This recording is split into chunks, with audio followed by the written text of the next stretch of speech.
એ મતિ આત્મા ત્વમ ગિરિજા મતિ. મતિની પાસે તર્ક છે, મન પાસે વિશ્વાસ છે, અને પરમાત્મા તર્કનો વિષય નથી. એટલે પુરાણોની કથાને બુદ્ધિથી નથી સાંભળવાની, પુરાણોની કથાને મનથી સાંભળવાની છે.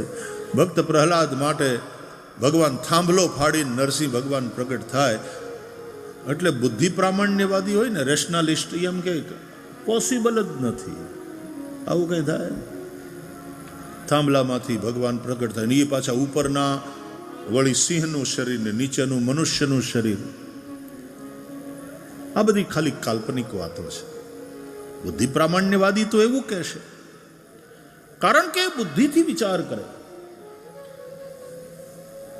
પણ બુદ્ધિને ખોરાક મળશે. તમે શ્રવણ કરો મનથી, શ્રદ્ધાપૂર્વક. શ્રદ્ધાનો અર્થ ફરીથી કહું, શાસ્ત્રો ને સંતોની વાણી 100% સત્ય છે એવી એ વાણીમાં દ્રઢ નિષ્ઠા, એનું નામ શ્રદ્ધા. આવી શ્રદ્ધાથી સાંભળો,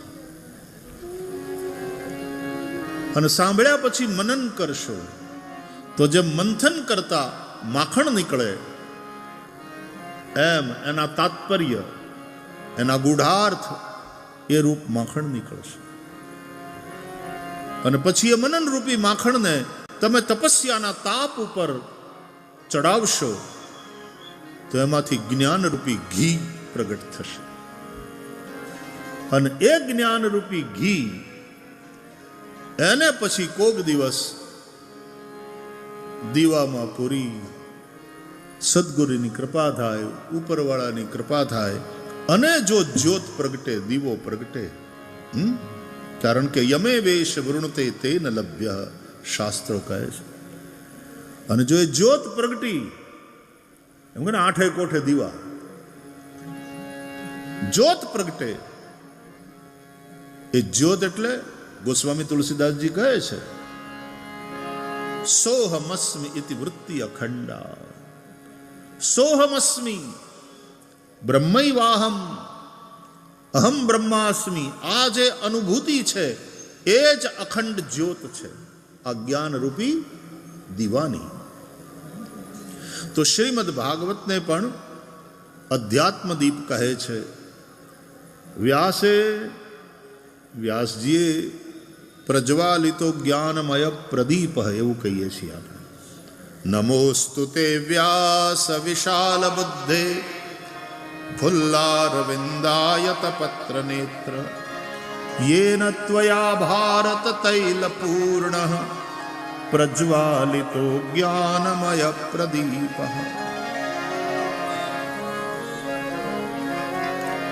કથાને મનથી સાંભળો. મન પાસે વિશ્વાસ છે, બુદ્ધિ પાસે તર્ક છે. તમે સંસારમાં રહો, તમે વ્યવહારિક જગતમાં હો તો બુદ્ધિનું કેવું કરો, બુદ્ધિનું માનો. ત્યાં મનની ભાવનાઓમાં તણાઈ જશો તો નુકસાન થશે. પણ તમે પરમાર્થના રસ્તે હોય, તમે સત્સંગમાં બેઠા હોય, તમે ધર્મના ક્ષેત્રમાં હોય, તો એમાં બુદ્ધિને આગળ નહીં રાખો, એમાં મનને આગળ રાખો. જે કરો એ મનથી કરો, એક વિશ્વાસ, એક શ્રદ્ધા સાથે કરો. એટલા માટે વ્યવહારની વાત હોય તો બુદ્ધિને આગળ રાખો અને મન એને ફોલો કરે. અને અધ્યાત્મની વાત હોય, ધર્મની વાત હોય તો મનને આગળ રાખો અને બુદ્ધિ એને ફોલો કરે. આ વાત જો સમજાશે તો તમારો અધ્યાત્મ અને તમારો વ્યવહાર, એ બંનેમાં તમે સફળ થશો, સુખી થશો. મન બુદ્ધિ બેયની જરૂર છે, બંને બહુ મહત્વના છે. એટલા માટે જ ભગવાન ગીતામાં કહે છે, મય્યેવ મન આધત્સ્વ મયી બુદ્ધિ નિવેશય, તો નિવસિષ્યસી મય્યેવ અત ઉર્ધ્વમ ન સંશય. તું મન તું મારામાં લગાડ, તું બુદ્ધિને મારામાં પરોવ, તો તું મારામાં જ રહીશ, અને એને કારણે તારી ઉન્નતિ થશે. તો બ્રહ્માજીને છીંક આવે ને નાકના નસકોરામાંથી વરાહ ભગવાન પ્રગટ થાય. જોત જોતામાં મોટા થાય અને પછી એ પૃથ્વીને જળમાંથી બહાર કાઢે. આવી કથા અમથી લખાણી છે. આ કઈ દાદીમાની વાર્તાઓ છે? ભાગવત એ સમાધિ ભાષા છે. એનો વાચ્યાર્થ અલગ થાય, એનો ગૂઢાર્થ અલગ થાય. એટલે તમે વાંચો એ સ્ટોરીઝ, એ કથાઓ તમને યાદ રહે, પણ એના ગૂઢાર્થ, એ કથાઓની પાછળનો સંદેશ શું એ સમજવા માટે આચાર્યો પાસે જવું પડે. ભાગવતના જે આચાર્ય, એટલા માટે બિનુ સત્સંગ અને હરિકથા. ઘરે બેસીને તે ભાગવત વાંચી શકીએ, રામાયણ પુરાણો વાંચી શકીએ, પણ ગોથે ચડશો. વ્યાસજી પોતે કહે છે, કિમ શ્રુતૈ બહુભિ શાસ્ત્રૈ પુરાણૈશ્ચ ભ્રમાવહૈ. આ જંગલ છે વાલા पुराणों, उसमें यदि भटक गए तो बाहर निकलना मुश्किल हो जाएगा. और जितना बुद्धि से रास्ता खोजने की कोशिश करोगे और उलझते चले जाओगे. तो आ नाकमांथी वराह भगवान प्रगट थया एनो अर्थ शुं? कनेक्शन बताऊं, थोड़ું એવું કહી દઉં ને પછી આગળ વધું. વરાહ ભગવાન જળમાંથી પૃથ્વીને બહાર કાઢવા માટે આવ્યા છે.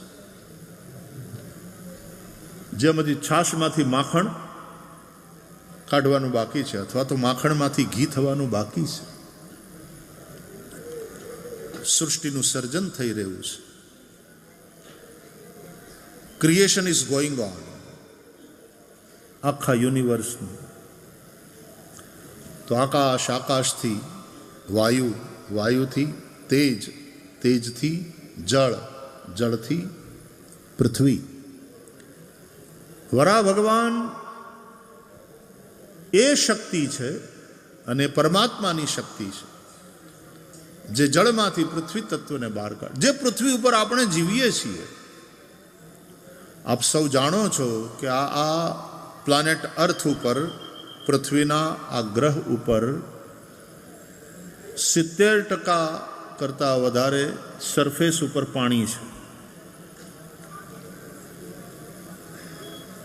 બાકી જમીન છે. તો એ કાળ હતો કે બધે પાણી પાણી જ હતું. પહેલા સર્વે પાણી સંતો ભાઈ, પહેલા સર્વે પાણી. આવી સંતવાણી જૂની, એમાં પણ આપણે ગાઈએ છીએ. આ જે ભાગ 30% જેટલો એપ્રોક્સિમેટલી, અને એના ઉપર પણ કેટલાય પહાડો છે. કેટલાય પહાડો એવા છે કે જ્યાં માનવ વસ્તી જ નથી.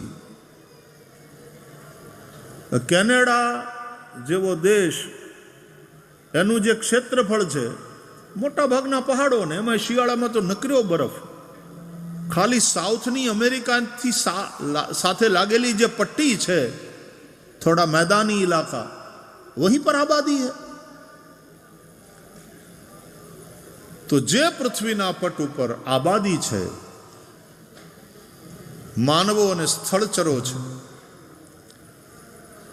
એ ભાગ કોણે કાઢ્યો?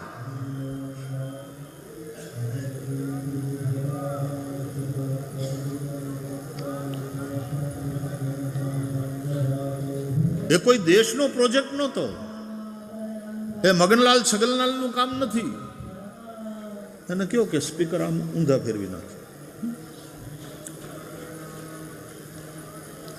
આજે કુંભ મેળા જેવું વાતાવરણ લાગે છે. અહીંથી માઇક વાગે, ઓલી કોરથી માઇક વાગે, ઓલી કોરથી માઇક વાગે. આમ કુંભ મેળા જેવું થઈ ગયું. સરસ.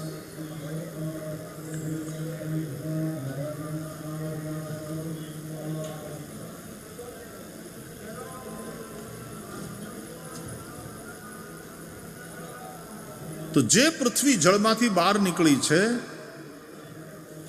એ પરમ શક્તિ, પરમાત્માની શક્તિથી થયું છે, કુદરતની શક્તિથી થયું છે. એ શક્તિને વરાહ કહે છે ભાગવતમાં. વરાહ શબ્દ કા અર્થ સમજતે હો? વર શ્રેષ્ઠ, અહ દિવસ. એ દિવસ શ્રેષ્ઠ. કયો દિવસ? કે જ્યારે એ પરમ શક્તિ પરમાત્માએ જળમાંથી પૃથ્વીને બહાર કાઢી. આ પૃથ્વી બહાર નીકળી, એનો જે ભાગ, એનો જે પટ, ક્યારેક દ્વારકા સમુદ્રમાં ડૂબી જાય, અને ક્યારેક ભૌગોલિક એવાય પરિવર્તન થાય કે જ્યાં દરિયો હોય ત્યાં હિમાલય થઈ જાય. અત્યારે જ્યાં હિમાલય છે ને ત્યાં કોઈક સમયે દરિયો હતો વાલા, આવું આપણે ભણ્યા છે કે 2 પ્લેટ ભેગી થઈને પછી વચ્ચેનો દરિયો ગયો અને 2 પ્લેટ ભેગી થઈ એટલે આમ અથડાયા પછી પૃથ્વીનો વચ્ચેનો ભાગ ઊંચો થયો, એનું નામ હિમાલય. એટલે હિમાલયમાં એ જ પથ્થર અને માટી છે જે દરિયાના તળિયે દેખાય, ગડગડિયા પથ્થર, બાકી માટી. तो जहां जल है वहां स्थल हुआ, जहां स्थल था द्वारका तो वहां जल हो गया, वो द्वारका समुद्र में डूब गई. इस तरह से भौगोलिक परिवर्तन होता रहता. तो ए दिवस श्रेष्ठ अपना माटे जे दिवसे आ कुदरत परम शक्ति परमात्माए जळमांथी पृथ्वीने बहार काढी, जे पृथ्वी पर આપણે જીવી રહ્યા છે. વર્ષો પછી એ પૃથ્વીની અંદર ઉર્વરા શક્તિ, પાણી, અનાજ ઉત્પન્ન થવું, વનસ્પતિઓ, ઝાડ, આ બધું થવું એ બન્યું, એ ઘટના ઘટી જેને કારણે આપણે જીવીએ છીએ. જીવ સૃષ્ટિ પૃથ્વી ઉપર થઈને એ તો બહુ બહુ બહુ વર્ષો પછી. આ પૃથ્વી બહુ જૂની છે, બિલિયન્સ ઓફ યર. એમ કહે છે કે 4.5 બિલિયન અબજ વર્ષ જૂની છે. તમે થોડું વિજ્ઞાનને બધો અભ્યાસ કરો તો ખ્યાલ આવે. પણ એ પૃથ્વીનો ગ્રહ એ પછી ચારે બાજુ પાણી, પાણીમાંથી જે આ જમીનનો ભાગ બહાર નીકળ્યો એ કોણે કર્યું? અમેરિકા, જાપાન, બધા દેશો તો પછી અસ્તિત્વમાં આવ્યા. એ પરમ શક્તિ પરમાત્માએ કર્યું અને એ પરમ શક્તિને નામ આપ્યું આપણે વરાહ. કેમ? કારણ કે આપણા માટે શ્રેષ્ઠ દિવસ હતો. એ હોનાનો સૂરજ નીકળ્યો જેને કારણે આપણે એ પૃથ્વીના પટ ઉપર મનુષ્ય નામના પ્રાણી ઇવોલ્યુશન થતા થતા થતા ડાર્વિનનો જે ઉત્ક્રાંતિવાદનો સિદ્ધાંત છે એ ઉત્ક્રાંતિ થતા થતા થતા જીવ સૃષ્ટિની ઉત્ક્રાંતિ થતા થતા આપણે માણસ જે સૌથી શ્રેષ્ઠ સ્પીસીસ છે, સ્પીસીસમાં સૌથી શ્રેષ્ઠ મતલબ દેહધારીઓમાં સૌથી શ્રેષ્ઠ મનુષ્ય છે. આપણા માટે શ્રેષ્ઠ દિવસ. અને એ કામ જે પરમ શક્તિ પરમાત્માએ કર્યું એને આપણે ભાગવતમાં એને વરાહ કહે છે. બરાબર સમજાણું. પણ નાકમાંથી નીકળ્યા એ હું? એટલે આચાર્યો કહે છે સમજાવું. વરાહ પૃથ્વીપતિ છે, જળમાંથી પૃથ્વીને બહાર કાઢવા માટે આવ્યા છે. અને પૃથ્વીનો ગુણ શું છે? ગંધ. આ 5 મહાભૂત છે ને, આકાશ, આકાશથી વાયુ, વાયુથી તેજ, તેજથી જળ, જળથી પૃથ્વી, એ 5 મહાભૂતના 5 ગુણ છે. આકાશનો ગુણ શબ્દ, વાયુનો ગુણ સ્પર્શ, તેજનો ગુણ રૂપ, જળનો ગુણ રસ, પૃથ્વીનો ગુણ ગંધ. શબ્દ, સ્પર્શ, રૂપ, રસ, ગંધ. એટલે પૃથ્વી ગંધવતી છે. જેટલા પ્રકારની ગંધ છે, સુગંધ હોય કે દુર્ગંધ, એ પૃથ્વી તત્વને કારણે છે. અથવા તો ગંધ તન્માત્રા છે, તો ગંધ તન્માત્રાથી આ પૃથ્વી થઈ, આવું પણ સમજાવાયું. ટૂંકામાં ગંધ અને પૃથ્વીને સંબંધ છે, રસ અને જળ તત્વને સંબંધ છે, રૂપ અને તેજ તત્વને સંબંધ છે, સ્પર્શ અને વાયુ તત્વને સંબંધ છે, અને શબ્દ અને આકાશ તત્વને સંબંધ છે. આપણે ત્યાં રેડિયોને આપણે આકાશવાણી કહીએ છીએ. ये आकाशवाणी है. अब आप समाचार सुनिए. शब्द आकाशનો ગુણ છે, એમ ગંધ એ પૃથ્વીનો ગુણ છે. અને એ શબ્દ, સ્પર્શ, રૂપ, રસ, ગંધના જ્ઞાન માટે રાજસ અહંકારમાંથી, આ તો તામસ અહંકારની વાત થઈ જેનાથી 5 મહાભૂત થયા. રાજસ અહંકારમાંથી પેલા 5 જ્ઞાનેન્દ્રિયો થઈ. શબ્દના જ્ઞાન માટે કાન, સ્પર્શના જ્ઞાન માટે ત્વચા, રૂપના જ્ઞાન માટે નેત્ર, રસના જ્ઞાન માટે જીહવા, ગંધના જ્ઞાન માટે નાસિકા. ગઈકાલે તમને સમજાવ્યું હતું કે આ જ્ઞાનેન્દ્રિયો એટલે ઇન અને કર્મેન્દ્રિયો એટલે આઉટ, એન્ટ્રી અને એક્ઝિટ. એટલે આંખ અને પગ, ત્વચા અને હાથ, કાન અને મોઢું, રસના અને જનનેન્દ્રિય, ગંધ, નાક અને ગુદા, મળદ્વાર. આને સંબંધ છે. આ વિજ્ઞાન સમજો જે કીધું છે સનાતન ધર્મના ગ્રંથોએ. ખાલી કથા મનોરંજન માટે નથી, આ ભણવાનું છે. ભાગવત ભણો. આખું સાંખ્ય દર્શન છે કપિલ ભગવાનનું, એ તમે સમજો ને. એમાં જે 24 તત્વોની વાત કરી છે, પ્રકૃતિ, અવ્યક્ત, એનું બીજું નામ છે અવ્યક્ત, પ્રકૃતિ અને પુરુષ, એ બંનેની વાત સાંખ્ય દર્શન કરે. હવે અત્યારે એ બધા દર્શનોની અંદર આપણે જવું નથી, પણ વાલા સનાતન ધર્મનું જ્ઞાન અનંત છે. તો કહેવાનો અર્થ પૃથ્વીનો ગુણ છે ગંધ, અને ગંધનું જ્ઞાન શેનાથી થાય? નાકથી. એટલે બ્રહ્માના નાકમાંથી વરા ભગવાન પ્રગટ થયા અને એમણે પૃથ્વીને બહાર કાઢી. આ કનેક્શનનું સ્થાપન છે. હવે જો બુદ્ધિથી સાંભળશો તો સાંભળતી વખતે જ બુદ્ધિ પાટા મારશે તમને. એ કેવી વાતો કરે, આવું હોય? શું ગપ્પા છે, કહેતા દીવાના સુનતા દીવાના. પણ જો તમે મનથી સાંભળશો, તમે મનથી સાંભળશો, તાત સુનહુ સાદર મન લાઈ. મનની પાસે વિશ્વાસ છે. ભક્તિમાં તમે બાળક બનો, કર્મમાં યુવાન બનો, જ્ઞાનમાં વૃદ્ધ બનો. બાળકમાં વિશ્વાસ હોય છે. ભક્તિ વિશ્વાસ વિના થાય નહીં. નનકડું બાળક હોય એને દાદા કે દાદી કથા સંભળાવે કે એની મમ્મી સ્ટોરીઝ કહે તો એટલું ધ્યાનથી સાંભળતું એને એમાં ડૂબી જાય અને એક કલ્પનાના જગતમાં વિહાર કરવા માંડે. ઉડતી પરીની વાત સાંભળે અને કલ્પના કરે કે પરીને પાંખો હોય, એ ઉડતી હોય. એ પણ પછી ઘરમાં પરી આવે ત્યારે ખબર હોય પડે. ક્યારેક ઓલી તે બધું લઈ અને ઉડી જાય. એવી પરી હોય તો બધું વાળી ચોળી સાફ કરીને એક દી નીકળી જાય, ઉડી ગઈ. પછી એને ખબર પડે, મોટો થાય એની મેળે એ સમજશે કે આ પરી એ કલ્પનાની વાત છે, એવી રીતે ઉડે નહીં. પણ એ બાળકનું મન જ્યારે સાંભળતું હોય છે દાદા દાદી પાસે, પોતાની મમ્મી પાસે સ્ટોરીઝ સાંભળે.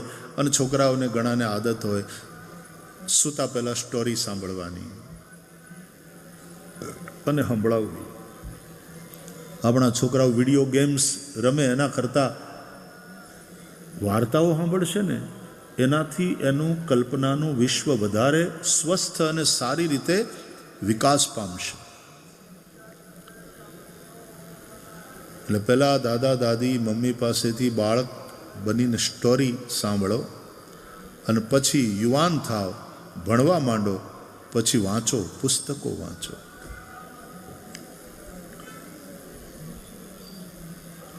એનાથી માર્ગદર્શન પ્રાપ્ત કરો. સારા પુસ્તકો એ સૌથી શ્રેષ્ઠ મિત્રો છે. वो कभी धोखा नहीं देता ये मित्र. અને બીજા મિત્રોને તો કદાચ ટાઈમ હોય કે ન હોય, પણ પુસ્તકો એવા મિત્ર છે કે એને ટાઈમ જ છે તમારા માટે. જ્યારે તમારી પાસે ટાઈમ હોય એટલે પુસ્તક તૈયાર, તરત ખોળામાં લઈને બેસો, વાંચો. એટલા માટે હું કયા કરું છું, રોજ કમસે કમ કલાક 1.5 કલાક સારા પુસ્તકો વાંચવા માટે સમય કાઢો. તમને બહુ ફાયદો થશે, બિલીવ મી. મોબાઈલ એક કોર મૂકો, ટીવી જોવો એનો એક નિશ્ચિત સમય, વાતો કરો એના માટેનો નિશ્ચિત સમય કે ભાઈ આટલો સમય. પણ એ બધામાં આજે તકલીફ એ છે કે લોકોનું વાંચન ઓછું થતું જાય છે. વાંચો. નરેન્દ્રભાઈ મોદીજી જ્યારે ગુજરાતના મુખ્યમંત્રી હતા ત્યારે એણે વાંચે ગુજરાત વાળું પણ એક ઓલું ચાલુ કર્યું હતું ને અભિયાન. વાંચે ગુજરાત, ખેલે ગુજરાત, આવું બધું હતું. સરકારના પણ મુખિયાઓ આવી રીતના પ્રયોગો દ્વારા સતત પ્રજાને જાગૃત એની બુદ્ધિ ખીલેલી રહે. ખેલે ગુજરાત એનું શારીરિક સ્વાસ્થ્ય અને ઇન્ટરનેશનલ યોગા ડે અને રેગ્યુલર યોગ પ્રેક્ટિસ દ્વારા શરીર અને મન એ બંને સ્વસ્થ રહે, મજબૂત રહે. વિવેકાનંદ કહેતા હતા ને કે મજબૂત શરીરમાં જ મજબૂત આત્મા કે મજબૂત મન નિવાસ કરે છે. ખાન પાન ને બેઠાડું જીવન ને કેવા માયકાંગલા જેવા થતા જઈએ છીએ આપણે. 45 તો વાળ ધોળા થવા માંડે, બોલો. અકાળે વૃદ્ધત્વ આવે, માયકાંગલા થતા જઈએ છે. શરીરમાં કોઈ તાકાત જ નથી રહી. અટાણે મેં મમ્મીઓને પગ દબાવતા જોઈ છે બાળકોનું. રમી રમીને થાકી ગયું તે મમ્મી પગ દબાવે. ઈવડો ઈ મોટો થયા પછી મમ્મીના પગ દબાવશે કે નહીં ખબર નહીં, માની સેવા કરશે કે નહીં ખબર નહીં. મમ્મી પગ દુખે છે એમ કરીને મા પાસે સેવા કરાવડાવે. શરીર આપણા નકહા થતા ગયા. થાય જ ને, નકરું ફાસ્ટ ફૂડ ખાય એના શરીર કેવા થાય પછી. તો મજબૂત શરીર में ही મજબૂત મન નિવાસ કરતા है. અને મન મજબૂત હોય ત્યારે માણસ સમસ્યાઓની સામે ઘૂંટણિયા ન ટેકવે. આવવા દો તકલીફને, ભરી પીશું, જોઈ લે. એટલે કોઈ કે બહુ સરસ કહ્યું, ડોન્ટ ગો ટુ